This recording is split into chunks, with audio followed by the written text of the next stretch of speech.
Hello दोस्तों, कैसे हो आप लोग। 17 सितंबर से एक नया आईपीओ वीएमएस टीएमटी ओपन होने जा रहा है। आज इस वीडियो में हम उसी आईपीओ का रिव्यू करेंगे और जानेंगे कि हमें उस आईपीओ में अप्लाई करना चाहिए कि नहीं करना चाहिए। सबसे पहले हम इस आईपीओ का टाइमलाइन जानेंगे, मतलब ये आईपीओ कब ओपन हो रहा है, कब क्लोज हो रहा है। फिर हम इस आईपीओ का ग्रे मार्केट प्रीमियम देखेंगे, जिससे कि हमें लिस्टिंग गेन का थोड़ा बहुत अंदाज़ा मिल सके। फिर हम कंपनी का डिटेल जानेंगे, मतलब कंपनी क्या करती है, किस सेक्टर में काम करती है। फिर हम कंपनी का फंडामेंटल देखेंगे, मतलब कंपनी प्रॉफिट में है कि लॉस में है, और यदि प्रॉफिट में है तो कितना प्रॉफिट में है। फिर हम कंपनी का पीयर से कंपेयर करके देखेंगे कि अपने पीयर्स के साथ फाइनेंशियली और फंडामेंटली कहाँ स्टैंड कर रही है, कहीं अपने पीयर से ज़्यादा महंगी तो नहीं है। फिर हम आईपीओ डिटेल देखेंगे, मतलब आईपीओ के पैसे का कंपनी क्या करेगी, कंपनी एक्सपेंशन प्लान कर रही है या फिर डिप्ट पेमेंट करेगी। और लास्ट में हम देखेंगे कि हमें इस आईपीओ में अप्लाई करना चाहिए कि नहीं करना चाहिए, और यदि करना चाहिए तो लॉन्ग टर्म के हिसाब से करना चाहिए या शॉर्ट टर्म के हिसाब से। मैं आपको केवल जानकारी दूंगा, बाकी आपको अपना रिस्क एनालिसिस करके आईपीओ में अप्लाई करना चाहिए। हम इस आईपीओ का टाइमलाइन देखते हैं। आईपीओ ओपन होगा 17 सितंबर को, क्लोज होगा 19 सितंबर को, अलॉटमेंट होगा डीमेट अकाउंट में 22 सितंबर को, और ये लिस्ट होगा शेयर मार्केट में 24 सितंबर को। फिर इसका ग्रे मार्केट प्रीमियम देखते हैं।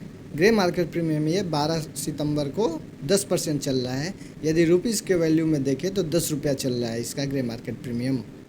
वैसे हम 15% तो मिनिमम देखते हैं कि ग्रे मार्केट प्रीमियम रहता है तो अच्छा रहता है। बाकी इसका 10% अभी खुला है। बाकी फर्दर कोई भी अपडेट होता है तो मैं अपने टेलीग्राम चैनल में अपडेट कर दूंगा। तो प्लीज़ टेलीग्राम चैनल, जिसका लिंक डिस्क्रिप्शन बॉक्स में दिया गया है, उसे ज्वाइन कर लें ताकि आप कोई अपडेट मिस ना कर सकें।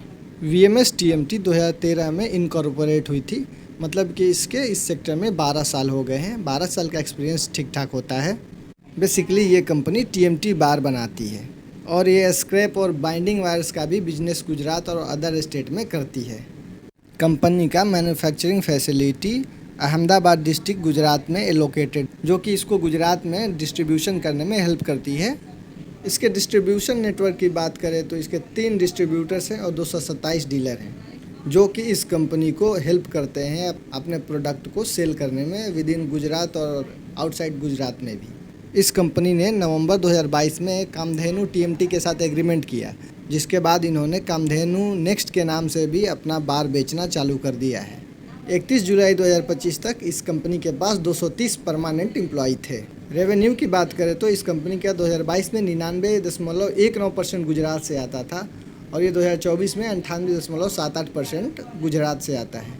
इस कंपनी के रेवेन्यू की बात करें तो एक ही कस्टमर, लार्जेस्ट कस्टमर से 2025 फाइनेंशियल ईयर में 30% का रेवेन्यू, और टॉप 3 से 78%, और टॉप 10 कस्टमर से इसका 92.82% रेवेन्यू आया है। टॉप 10 कस्टमर से ही 92% रेवेन्यू आना एक निगेटिव चीज़ भी हम बोल सकते हैं, क्योंकि मे बी कोई भी कस्टमर इनके से हाथ से निकल गया तो इनका रेवेन्यू में ड्रास्टिकली डाउनफॉल आएगा। नेम ऑफ पार्टी की बात करते तो गुजरात स्टील कॉरपोरेशन से इनका 30% रेवेन्यू आता है। विनवर्थ स्टील प्राइवेट लिमिटेड से इनका 29.28% रेवेन्यू आता है। चिंतन स्टील से इनका 27% रेवेन्यू आता है। पॉलीमर कॉरपोरेशन से इनका 7.82% रेवेन्यू आता है। अब हम इस कंपनी का फाइनेंशियल देखते हैं। कंपनी का साल दर साल बढ़ा है, जो कि 2023 में 227 करोड़ था और 2025 में 412 करोड़ हो गया है। इनकम की बात करें तो इनकम तो जिगजैग नज़र आ रहा है। 2024 में 2023 से कम रहा, 2025 में भी 2024 से कम रहा। प्रॉफिट आफ्टर टैक्स की बात करें, जो 2023 में 4 करोड़ का था, 2024 में बढ़ के 13 करोड़ हुआ, और 2025 में बढ़कर 15.42 करोड़ हुआ। प्रॉफिट आफ्टर टैक्स इस कंपनी का 2023 से लगभग 4 गुने के करीब बढ़ोतरी हुई है। EBITDA भी इस कंपनी का बढ़ा है। नेटवर्थ भी 2023 से 2025 में बढ़ा है, जो कि 2023 में 30 करोड़ था और 2025 में बढ़कर 73 करोड़ हो गया है। रिजर्व में भी बढ़ोतरी हुई है। रिजर्व 2023 के मुकाबले 2025 में 2 गुना हो गया है। बोरोइंग भी इस कंपनी का 2023 से लेकर 2025 में बढ़ा है। 2025 में 275 करोड़ का बोरोइंग है। इस कंपनी का मार्केट कैप 491 करोड़ का होगा। ROC 12 का है। डेब्ट टू इक्विटी इसका 6.06 का है। रिटर्न ऑन नेटवर्थ इसका 20% का है। प्रॉफिट मार्जिन 1.91 है।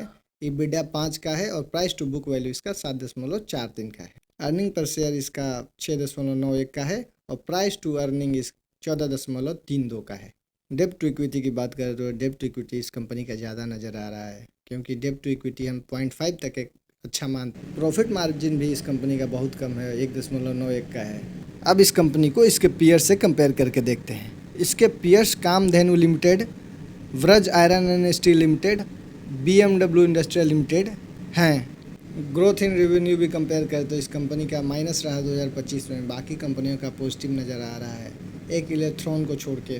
प्रॉफिट मार्जिन भी इसका मिनिमम दिख रहा है 18%, बाकी इसके सेक्टर का 30 से लेके 60% तक नज़र आ रहा है। EBITDA भी कंपेयर करें तो इसका लोएस्ट नज़र आ रहा है।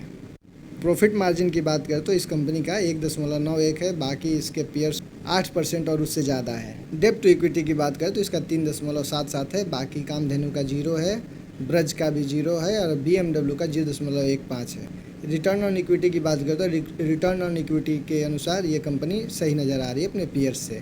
ROCE की बात करें तो इसका सेकंड लोएस्ट नज़र आ रहा है 12%, जो कि BMW से ज़्यादा है, बाकी अपने पीयर से कम नज़र आ रहा है। फंडामेंटल और फाइनेंशियल की बात करें तो इसका ज़्यादा अट्रैक्टिव नज़र नहीं आ रहा है, बाकी आपको क्या लग रहा है कि प्लीज़ कमेंट करके बताइएगा। नेक्स्ट हम IPO डिटेल देखते हैं। फेस वैल्यू इस कंपनी का 10 रुपये का है। इशू प्राइस बैंड 94 से लेकर 99 रुपये पर शेयर का है। लॉट साइज़ 150 का है, सारे के सारे फ्रेश इशू हैं। ये एक पॉजिटिव चीज़ है क्योंकि कोई ऑफर पर सेल नहीं नज़र आ रहा है। कंपनी ने कुछ शेयर रिजर्व रखे हैं। QIB के लिए 30% रिजर्व रखा है। रिटेलर को ये 50% ऑफर कर रहे हैं। NII के लिए 20% इन्होंने रिजर्व रखा है। लॉट साइज़ की बात करें तो रिटेलर मिनिमम 1 लॉट यानी कि 150 शेयर के लिए अप्लाई कर सकते हैं, जिसका कॉस्टिंग आएगा 14,850 रुपये। स्मॉल HNI 14 लॉट के लिए अप्लाई कर सकते हैं, जिसमें 2100 शेयर आएगा, और बिग HNI 68 लॉट के लिए अप्लाई कर सकते हैं, जिसमें 10,200 शेयर आएंगे और उसकी वैल्यू होगी 10,09,800 रुपये। अब IPO ऑब्जेक्टिव देखते हैं, मतलब ये कंपनी जो IPO से पैसा रेज करेगी उस पैसे का क्या करेगी। ये कंपनी टोटल 148 करोड़ IPO से रेज कर रही है। 148 करोड़ में से 115 करोड़ ये अपने बोरोइंग पे में यूज़ करेगी, बाकी फर्दर पैसे का इस्तेमाल जनरल कॉरपोरेट पर्पस के लिए यूज़ करेगी। ये कंपनी अपना डेप्ट पेमेंट तो कर रही है, बट इनको कोई प्लांट वगैरह खोलने में भी कुछ पैसे इन्वेस्ट करने चाहिए थे, जो कि एक पॉजिटिव चीज़ होती। इस पैसे का केवल ये बोरोइंग पे करने के लिए इस्तेमाल कर रहे हैं। अब हम देखते हैं कि हमें इस IPO में अप्लाई करना चाहिए कि नहीं करना चाहिए।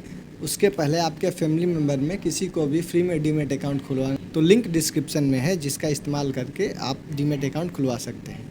सबसे पहले जो लिस्टिंग गेन के हिसाब से अप्लाई करना चाहते हैं तो जनरली हम कुछ पैरामीटर्स देखते हैं, जैसे GMP देखते हैं, फिर इस कंपनी का वैल्यूएशन देखते हैं और एंकर लिस्ट और सब्सक्रिप्शन देखते हैं। तो GMP की बात करें तो GMP इसका 10% का चल रहा है। वैसे नॉर्मली हम 15% का एक आइडियल मानते हैं, लेकिन इसका 10% का चल रहा है। इसके वैल्यूएशन की बात करें तो कुछ पैरामीटर्स अच्छे हैं, लेकिन कुछ पैरामीटर इसके निगेटिव भी हैं, जैसे कि डेब्ट टू इक्विटी इसका ज़्यादा नज़र आ रहा है। लेकिन पॉजिटिव चीज़ ये है कि इस IPO से ये कंपनी अपने डेब्ट पेमेंट में बहुत ज़्यादा फोकस कर रही है। प्रॉफिट मार्जिन इस कंपनी का कम नज़र आ रहा है, जो कि 1.9 का है। बाकी इसके पीयर्स का हमने देखा कि प्रॉफिट मार्जिन ज़्यादा है। रिटर्न ऑन इक्विटी इस कंपनी का सही है, 25 का हम आइडियल मानते हैं, जो कि 24 का है। ROC इस कंपनी का 12 है, जो कि ठीक ठाक है। 25 का खैर हम आइडियल मानते हैं। मैंने सारी चीज़ें क्लियर कर दी इस वीडियो में। बाकी आपको अप्लाई करने का डिसीजन अपना रिस्क एनालिसिस लगा के करना है। और प्लीज़ कमेंट करके बता दीजिए कि आप इस IPO में अप्लाई कर रहे हैं कि नहीं कर रहे हैं। और यदि आपको वीडियो अच्छा लगे तो प्लीज़ लाइक और सब्सक्राइब ज़रूर करिएगा, ताकि हमें मोटिवेशन मिलता रहे। Thank you.